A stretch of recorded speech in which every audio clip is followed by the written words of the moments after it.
আজকের আলোচনার বিষয় হচ্ছে ফাংশন। প্রথমে আমরা জানতে পারি ফাংশন কি। ফাংশন হচ্ছে ব্লক অফ কোড যেটা স্পেসিফিক কোনো টাস্কের উপর পারফর্ম করবে। জাভাস্ক্রিপ্টে ফাংশন ডিক্লেয়ার কিভাবে করা যায় আমরা প্রথমে সেটা দেখি। ফাংশন যে কোনো একটা নাম, নেম অফ ফাংশন দিলাম। নেম অফ ফাংশন যাতে বোঝার সুবিধা হয় যে এটা হচ্ছে ফাংশনের নাম। সো ফাংশনকে ডিক্লেয়ার করা হয় ফাংশন কিওয়ার্ড দিয়ে, এবং এর বেসিক একটা ভেরিয়েবল নাম দেওয়া লাগে। সেটা হচ্ছে, আমি বেসিক ভেরিয়েবল রয়েছে নেম অফ ফাংশন।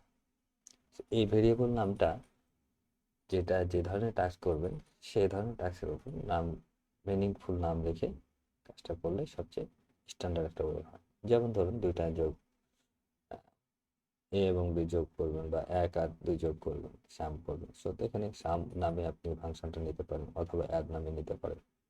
হ্যাঁ, এটাকে বলছি আমি মিনিংফুল নেম। চলুন, এই ফাংশন, এটাকে বলে ফাংশন ডিক্লারেশন। এটুকু, এই অংশটা আপনাদের মনে রাখতে হবে যে ফাংশন ডিক্লারেশন, ফাংশন ডিক্লারেশন, এটাকে বলছি আমরা ফাংশন ডিক্লারেশন। তাহলে টোটাল এইটুকু হচ্ছে ফাংশন ডিক্লারেশন, বুঝুন ভালোভাবে।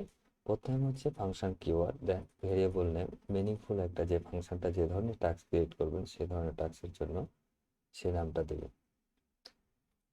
এবার আমরা আসি এই ফাংশনটাকে কিভাবে কল করব। সো কলিং ফাংশনটা হচ্ছে, ধরুন এই ফাংশনটার নাম হচ্ছে নেম অফ ফাংশন। সো এই ফাংশনটাকে এখন যদি আমি কল করতে চাই, তাহলে name of function, name of function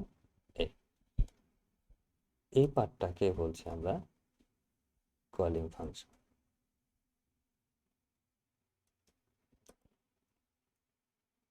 calling function, দেখুন প্রথমে এই ফাংশনের ভিতরে যা কাজ করব এটাকে আমরা ডিক্লারেশন বলছি, ফাংশন ডিক্লারেশন বা ফাংশন ক্রিয়েট করা। দ্বিতীয় নাম্বার যেটা আছে, এই ভেরিয়েবল নামে যেটাকে আমরা করছি, এই ফাংশনটাকে কল করতেছি, সেটা হচ্ছে কলিং ফাংশন বা কলিং এ ফাংশন, এভাবে বলুক না কেন সেটাই। সো এখন আমরা যেটা করতে পারি, ধরুন এক্সাম্পল হিসাবে আমি একটা দিচ্ছি, সেটা হচ্ছে যে ধরুন ফাংশন নাম দিচ্ছি, আমি ফাংশন নাম দিচ্ছি গ্রিট। তো এই ফাংশন দিয়ে আমার ধরেন কাজ করছে যে কনসোল ডট লগ, লিখলাম যে হ্যালো দেয়ার, হ্যালো দেয়ার। দেখুন এই ফাংশনের ভিতরে হ্যালো দেয়ার আছে, বাট এটাকে আমি যখন রান করি, এবার আমি এক্সটেনশনটা সব করে দিচ্ছি বোঝার সুবিধার্থে। জাস্ট দেখুন সিম্পলি এই ফাংশনটাকে যদি আমি এখন রান করার চেষ্টা করি,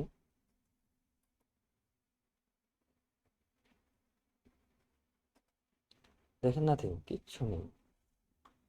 সো এটা ক্রিয়েট করা হয়েছে ফাংশন, কিন্তু এটাকে যখন আমি কল করব, জাস্ট গ্রেট। এবার দেখেন আমরা রান করি প্রোগ্রামটা, দেখেন হ্যালো দেয়ার। সো ফাংশনের ভিতরে যা ছিল তাই পেয়েছি। এটাকে যদি আমরা মাল্টিপল ইউজ করি, সো আমি 3বার দিলাম। সো এবার দেখেন ফাংশন 3বারে রিটার্ন করছে। সো যতবার আমি কল করব ততবারই সে এই ফাংশনের যা আউটপুট সেটা দেখাবে। সো আশা করি বেসিক কনসেপ্ট আমাদের ফাংশনটা বুঝেছি। সো প্রথম কথা হলো ফাংশন ডিক্লারেশন করা বা ফাংশন ক্রিয়েট করা। দ্বিতীয় নাম্বার হচ্ছে ওই ফাংশনটাকে কল করা। তো চলুন একটা এক্সাম্পল হিসাবে দেখা যায়। ধরুন আমরা যত বেশি এক্সাম্পল করব তত আমাদের কনসেপ্টটা ক্লিয়ার হবে।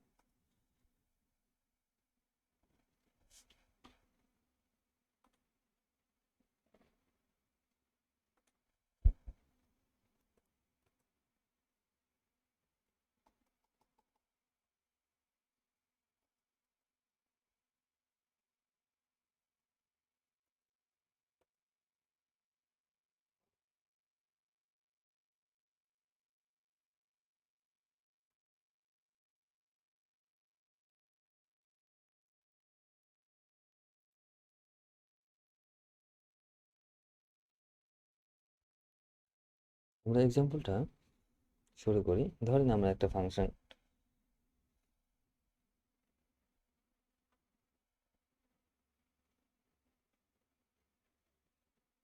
ক্রিয়েট করি, যে ফাংশনের নাম হচ্ছে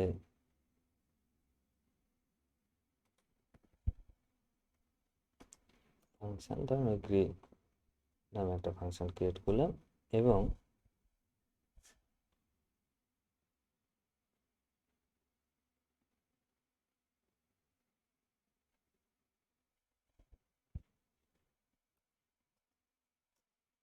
লিখলাম কনসোল ডট লগ হ্যালো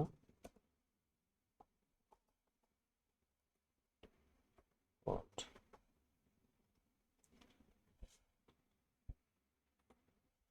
এবং এইটাকে আমি এই ফাংশনটাকে কল করব।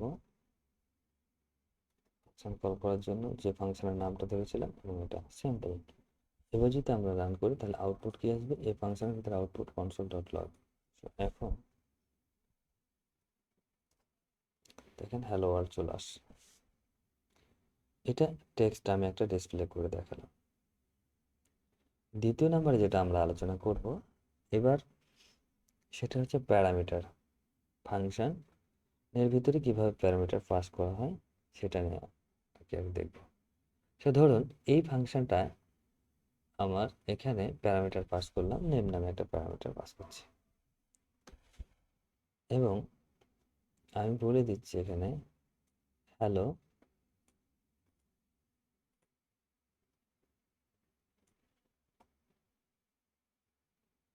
এরপরে কনকোটেশন দিয়ে প্লাস চিহ্ন, যেটা এটা কনকোটেশন বলা হয়, কনকোটেশন দিয়ে আমার প্যারামিটার নেম বলতে এই নেমটাকে বোঝাচ্ছে।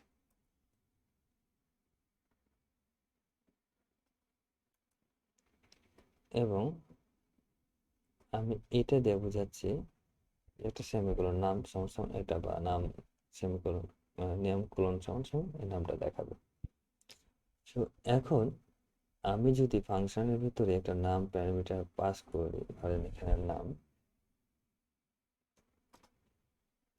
এই নামটা আমি পাস করলাম, বাট এই নামটা কি, যে কোনো একটা নাম তো আমাকে বসাইতে হবে। এই জন্য আমরা একটা ভেরিয়েবল নিই নেম নামে। ধরেন ভেরিয়েবল নেম ডিফারেন্ট একটা নাম নেবো, আমি সব নাম নামে আমি নিচ্ছি, আপনি নিতে পারেন অন্য কোনো নাম নিয়ে। সো নেম নামে একটা ভেরিয়েবল নিচ্ছি। এরপরে আমি প্রম্পট দিয়ে দিচ্ছি এন্টার নেম। দেখুন এখানে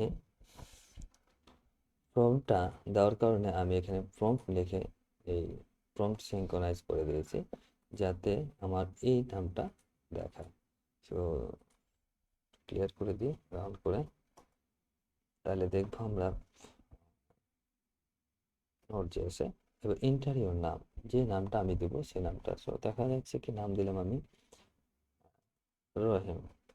তো এখন দেখেন হ্যালো রহিম, কেননা এখানে আসে হ্যালো এবং এই নামটা, এই নামে পাস করে, এই নামটা পাস করে, মানে এই নাম সমান সমান আমাদের নামটা যেটা এই ইন্টারভিউর নাম, এখান থেকে এই নামের ভেরিয়েবলটা কি নিচ্ছে, রহিম নিচ্ছে। So hello Rahim, that's output বোঝা যাচ্ছে। সো আমরা বুঝতে পারলাম প্যারামিটার পাস করে কিভাবে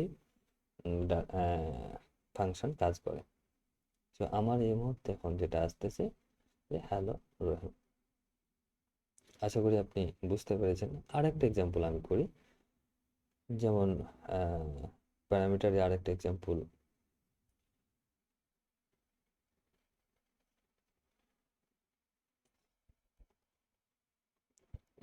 একটা দুটা নাম্বার আমি যোগ করব। সো আমি নিলাম অ্যাড এবং দুইটা নাম্বার যোগ করব, এ নামে একটা নিলাম আর বি নামে একটা নিলাম, এ বি দুইটা প্যারামিটার নিলাম এবং এদের কাজ হচ্ছে যে আমাকে যোগ করে দেখাবে। সো আমি এ প্লাস বি দিতে পারি।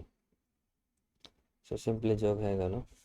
এখন এটা হচ্ছে ফাংশন ক্রিয়েট করলাম এবং প্যারামিটার, দুইটা প্যারামিটার পাস করেছি। সো আমার ফাংশনের কলিং এর ক্ষেত্রে আমাকে দেখতে হয় ফাংশন কল করব যখন, তখন ফাংশন নেমটা কি দিয়েছিলাম, অ্যাড।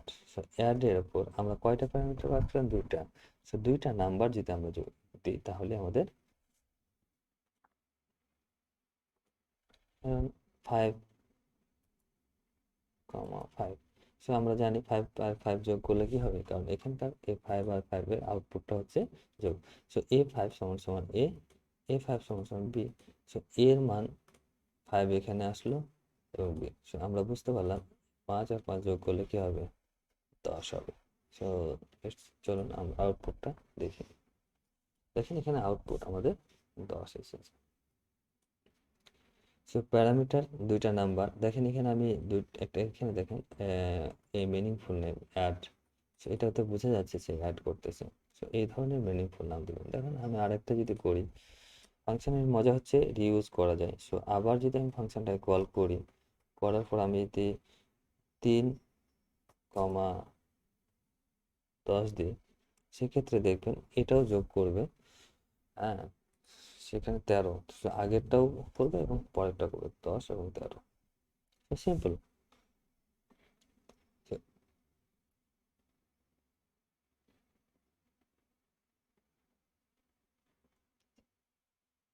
আমি আরেকটা এক্সাম্পল করি, যাতে এক্সাম্পল যত করব তত আমাদের কনসেপ্ট আরো বেশি করে ক্লিয়ার হবে।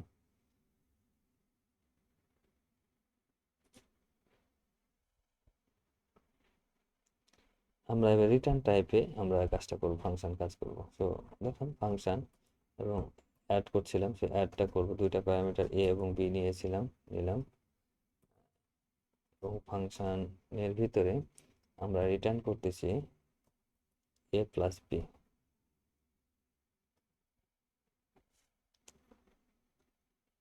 এখন আমরা কি বলবো, এ এবং বি এর মানটা ডাইনামিকলি বসাবো। সো এই জন্য লেট নাম্বার 1 দিয়ে যদি আমরা এখানে দিই যে parse plot,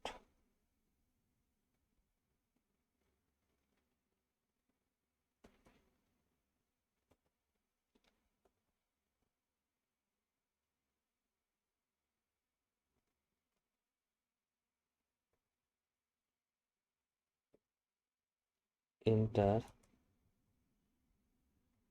first number.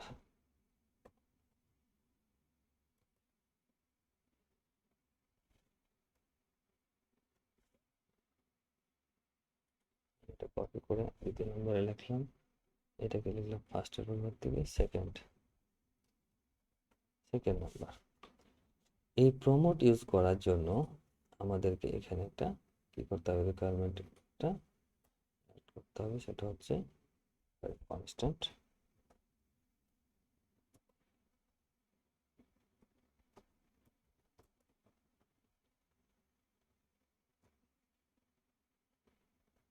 Require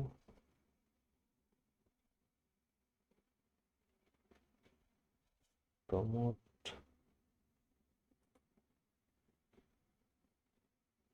PRO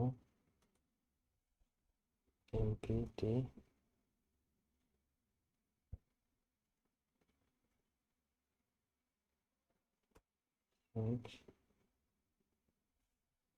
sorry, এখানে আমাদের ডাবল কোটেশনের ভিতরে হবে।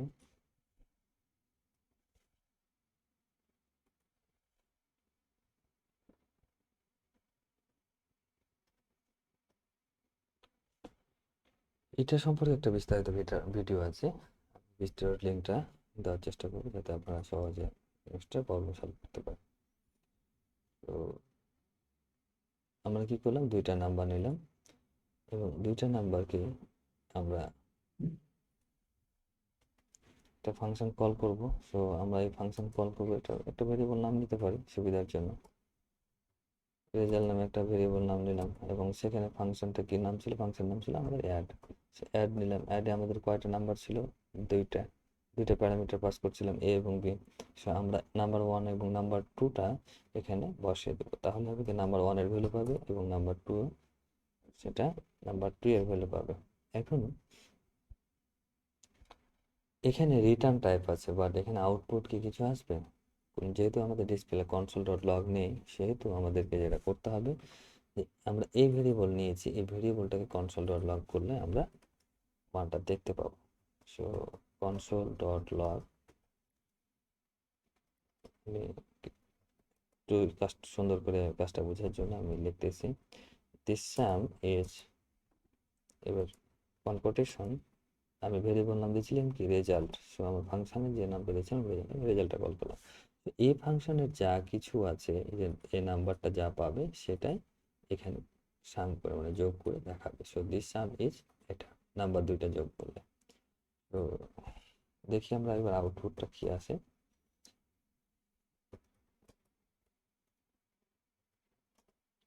দেখেন ফার্স্ট নেম আমাকে ইম্পোর্ট করতে বলছে, সো আমি ফার্স্ট নেম দিলাম 6 আর সেকেন্ড নাম্বার দিলাম আমি 10, তাহলে কি দুটা যোগ করে 16 হবে। আউটপুট কত আসছে, দ্য সাম ইজ 16। সো দেখেন দ্য সাম ইজ, এখানে রেজাল্টের মানটা বসে গেছে। So, আশা করি প্যারামিটারের এই কাজটা আপনারা সহজেই বুঝতে পারছেন। ধন্যবাদ আমার এই ফাংশন সম্পর্কে ভিডিও দেখার জন্য। আশা করি আপনারা সকলে উপকৃত হবেন।